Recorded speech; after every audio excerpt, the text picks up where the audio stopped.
ចង់ឲ្យវីដេអូ TikTok បងប្អូនទាំងគ្នាមាន view ច្រើនបងប្អូនគ្នាបាទ 27k 50k 100k ឬក៏ M អីគឺបងប្អូនទាំងគ្នាមើលវីដេអូនេះបានអញ្ចឹងបងប្អូនឃើញវីដេអូមួយនេះហើយបាទគឺឡើងរហូតដល់ 55k តែមួយ play ទេបងប្អូនទាំងគ្នាបាទ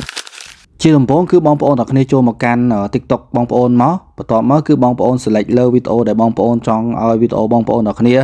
មាន view ច្រើនអូខេឥឡូវយើងឃើញកន្លែងនេះគេដាក់ចុច3ហ្នឹងបងប្អូនចុចពាក្យថា copy link មកបន្តមកទៀតគឺបងប្អូនទាំងគ្នាចូលទៅកាន់ website khbooster.com អញ្ចឹងបងប្អូនគ្រាន់តែវាយថា khbooster.com នៅក្នុងជ្រោមកបន្តមកទៀតគឺបងប្អូន select យកវីដេអូ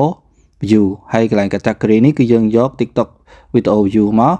បាទហើយ service គឺបងប្អូនទាំងគ្នា select មកបាទយក TikTok បាទ video view ដែរ link នេះគឺយើងធ្វើការ pass link ដែលយើងបានធ្វើការ copy ពីវីដេអូក្នុង TikTok របស់យើងហ្នឹងបងប្អូន pass បានត្រឹមត្រូវហើយកន្លែង quantity នេះគឺយើងដាក់ចំនួនបងប្អូនចង់ដាក់ចំនួនមួយ M ក៏បានដែរប្រហែលក៏បានដែរឥឡូវខ្ញុំដាក់ 50k បងប្អូនហើយយើងចុច submit ទៅគឺតែប៉ុណ្្នឹងគឺរួចរាល់ហើយតែមួយ play ទេ view វាចាប់ផ្ដើមនឹងឡើងទៅរហូតបងប្អូនរហូតដល់គ្រប់ចំនួនបាទហើយរបៀបក្នុងការដាក់លុយចូលគឺយើងគ្រាន់ចុចពីថា deposit ហើយកន្លែងមកនេះយើងដាក់ចំនួនប៉ុន្មាន$5អញ្ចឹងទៅ